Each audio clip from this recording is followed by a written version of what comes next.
Welcome to my class, students. We are doing English Beehive and the chapter is Kathmandu and we are doing question answer of the chapter. Now start. Page number 131, thinking about the text. On the following map, mark out the route which the author thought of but did not take to Delhi.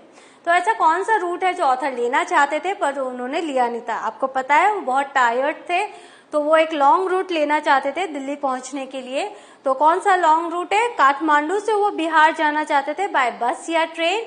फिर वो उत्तर प्रदेश से बनारस, इलाहाबाद, आगरा, गंगा और जमुना के through वो जाना चाहते थे और फिर वो दिल्ली जाते.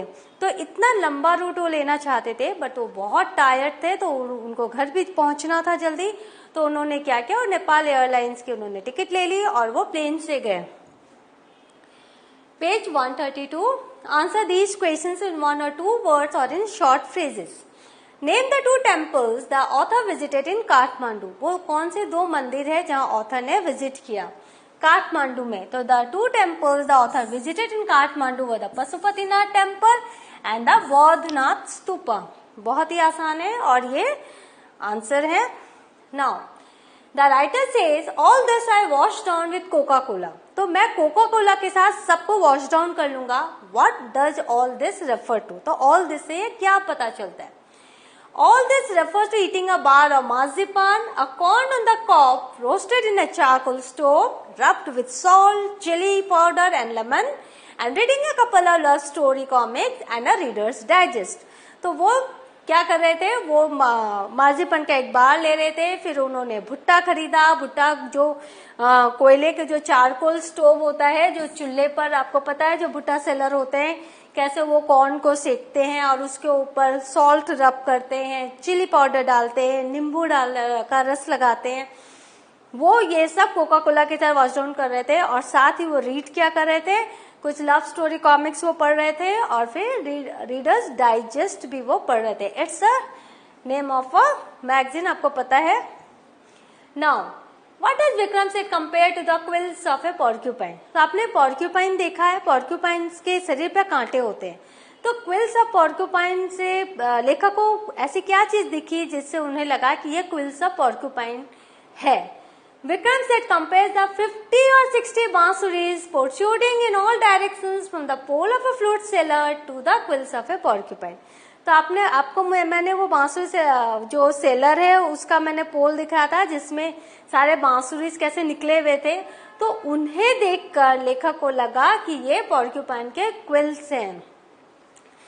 प्रोट्रूडिंग इन ऑल डायरेक्शन, आपने देखा हर डायरेक्शन पे वो निकले हुए थे, तो ऐसा लग रहा था कि पॉर्क्यूपाइन का वो क्विल्स है. Question 4. Name 5 kinds of flutes. तो कौन से 5 तरह के फ्लूट्स के उन्होंने नाम बताए हैं? The reed neh, the Japanese, shakuhachi, the deep bansuri of Hindustani classical music, the clear और breathy flutes of South America and the high pitch Chinese flutes. तो इन 5 जो बांसुरी है उनके उन्होंने नाम बताए. चलो हम आपको दिखा भी देते हैं बांसुरी. ये है आपका रीडने, ये है आपका सकुआची, ये है हमारी बांसुरी, ये है साउथ अमेरिका के फ्लूट्स और ये हाई पिच चाइनीज फ्लूट्स. इसीलिए कहा गया है कि बांसुरी का जो कल्चर है, फ्लूट म्यूजिक कल्चर है, पूरी दुनिया में है. इसका एक यूनिवर्सल अपील है और आप देखो हर जगह बांसुरी है. थोड़ी डिफरेंट लग रही है दिखने में लेकिन इंटॉक्सिकेट कर देती है हमें जब ये बजती है. Question. What difference does the author note between the flute seller and the other hawker? तो जब लेखक वहां पर रास्ते पर वो देख रहे थे, वो बाजार वो देख रहे थे, तो उन्होंने देखा फ्लूट सेलर है और बहुत सारे अदर हॉकर्स भी है, बट वो जो फ्लूट सेलर है वो थोड़ा डिफरेंट बिहेव कर रहा है. तो कितना वो डिफरेंट है दूसरों से? The author notes that while the other hawkers shouted out their wares, the flute seller was not at all bothered about selling his flutes. तो वो उन्होंने क्या देखा कि जो दूसरे हॉकर्स हैं वो तो अपनी चीजों को जोर जोर से चिल्ला के बेच रहे हैं, लेकिन जो फ्लूट सेलर है वो तो बॉदर ही नहीं कर रहा सेलिंग के लिए. He simply played a flute, वो तो सिंपल है फ्लूट बजा रहा है. स्लोली एंड मेडिटेटिवली, बहुत धीरे से और ऐसे जैसे वो मेडिटेशन कर रहा हो, विदाउट एक्सेसिव डिस्प्ले, ज्यादा वो डिस्प्ले भी नहीं कर रहा है, and sometimes talking to fellow vendors, और कभी कभी वो फेलो वेंडर्स को वो उससे बातें करने लगता है। The sale was incidental for him, और वो जो सेल था वो हो गया तो हो गया, किसी ने खरीद लिया तो खरीद लिया, वो उसके लिए उतना ज्यादा कमिटेड नहीं दिखा। लेकिन एक चीज है, वो जब बांसुरी की आवाज जहां जहां पहुंचेगी लोग खींचे चले आएंगे इसके पास, तो ये तो बहुत स्मार्ट वे में ये प्ले कर रहा है, बहुत स्मार्ट वे है इसकी मार्केटिंग की। आप देखो वो फ्लूट बजा रहे हैं, और आपको पता है जब बांसुरी की आवाज दूर तक जाएगी तो लोग खींचे चले आएंगे और इसी से वो सामान खरीदेंगे, तो उसे चिल्लाने की जरूरत ही नहीं है।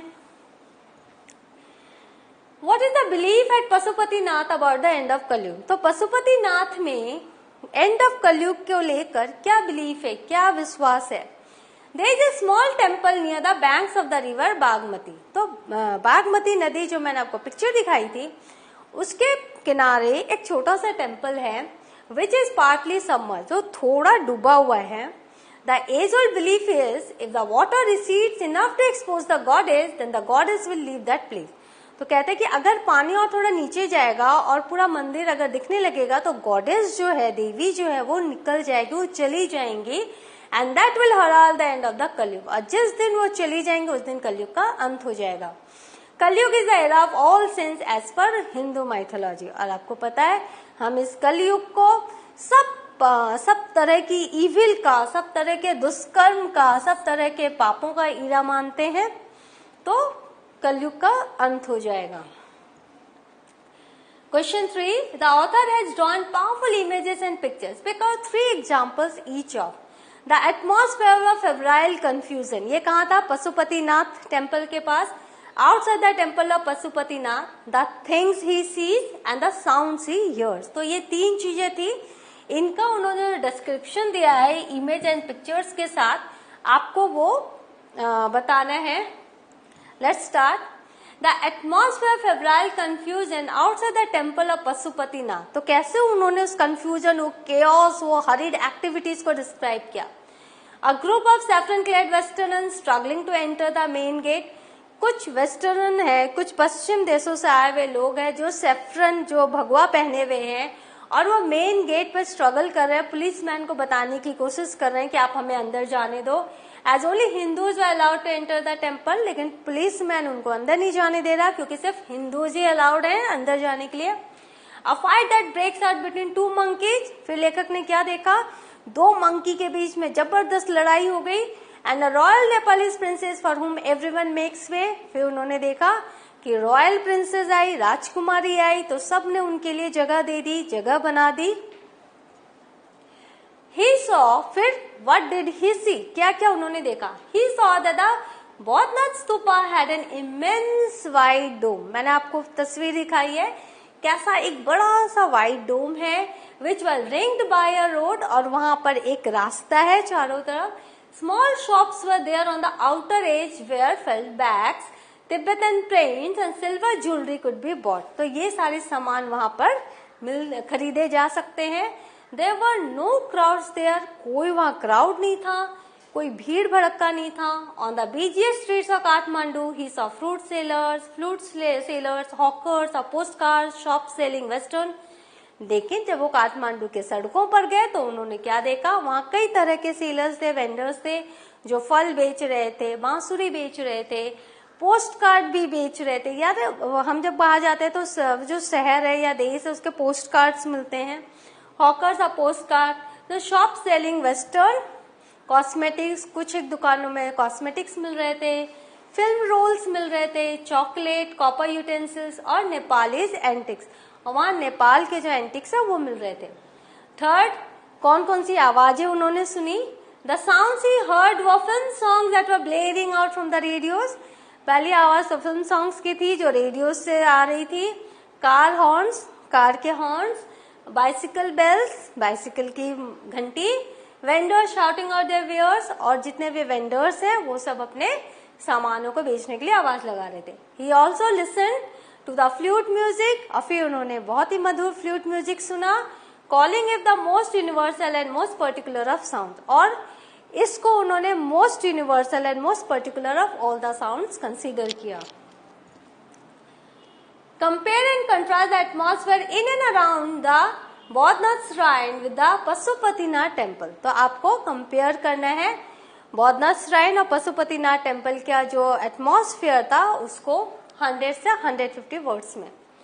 The atmosphere at the Pasupatinath temple was noisy and full of chaos and confusion। आपने देखा कैसे था, आप जब चैप्टर पढ़ोगे तो आपको पता चलेगा, बहुत ही अच्छे से उन्होंने डिस्क्राइब किया है।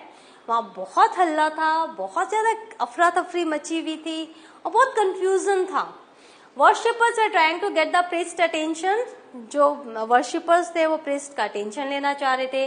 Others were pushing their way to the front. कुछ लोग आगे पुश कर रहे थे लोगों को ताकि वो पहले आगे जा सके। Saffron clad westerners were trying to enter the temple.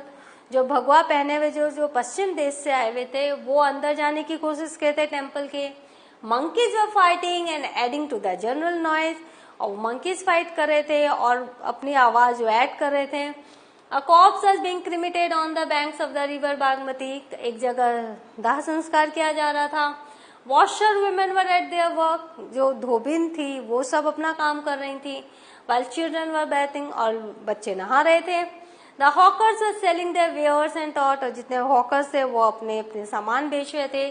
The atmosphere can get on nerves of people who are not used to this kind of situation। तो ऐसा सिचुएशन कुछ लोगों को बहुत ही घबरा दे जिनको आदत नहीं है इस तरह के माहौल की। In contrast, the Boudhanath stupa was a heaven of quietness in the busy streets around। तो जब वो बौद्धनाथ स्तूपा गए तो वहां पर बिल्कुल ही शांति थी और उन्होंने उसको ऐसा नाम दिया a heaven of quietness in the busy streets around। There was no crowd which helped build the stillness and serenity at the Buddhist shrine। वहां पे कोई भी भीड़ नहीं था। तो जो बुद्धिस्ट श्राइन की जो वो स्टिलनेस है और वो जो सेरेनिटी है, पवित्रता है और वहां पर जो खामोशी है उसको बनाए रखने में बहुत मददगार हो रहा था। The way of Buddhist worship is more about meditation. आपको पता है कि वो जो बुद्धिस्ट जो मॉन्क्स होते हैं वो ध्यान ज्यादा लगाते हैं, मेडिटेशन ज्यादा करते हैं। And it is far from ritualistic worships of the Hindus. और हमारा जो तरीका है वर्शिप करने का वो थोड़ा डिफरेंट है। The Bodhnath Stupa had some Tibetan selling knickknacks, but the huge crowd of the Hindu pilgrimage was missing there।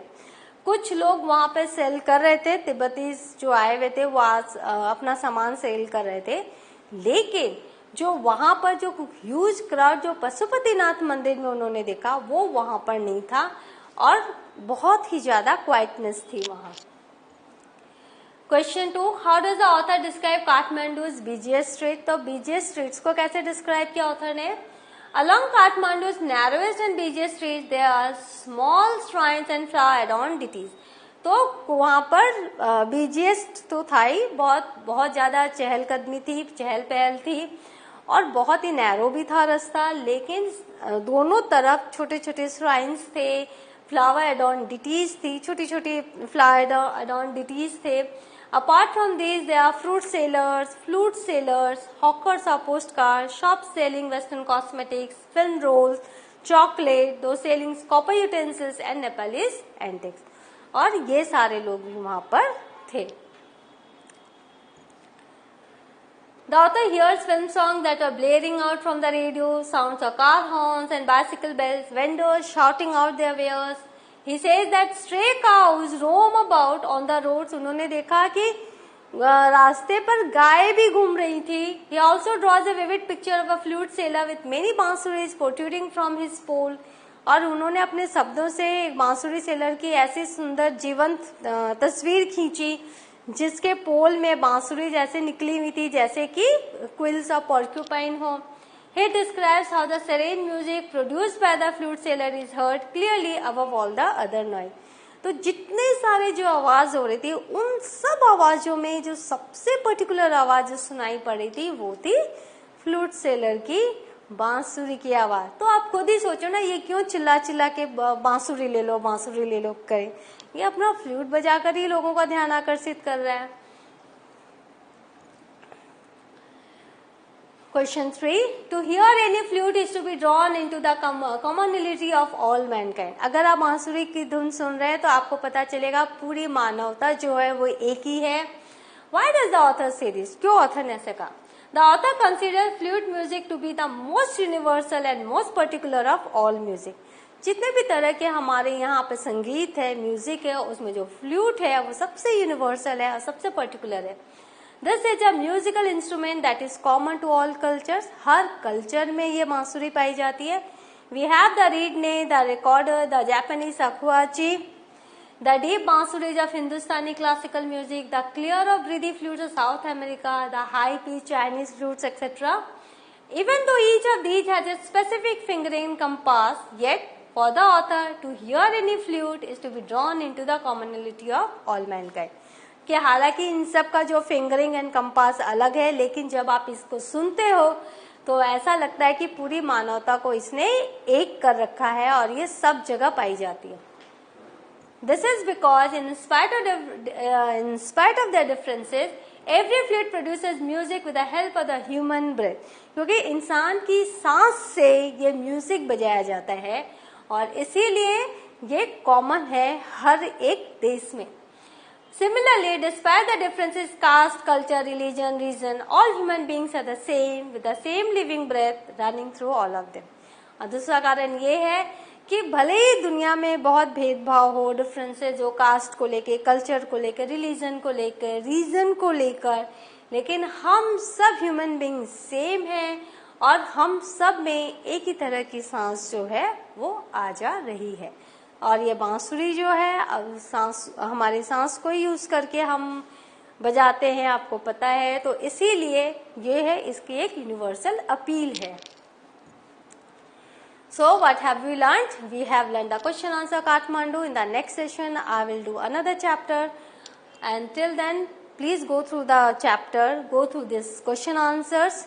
I'll meet you in the next session. Thank you.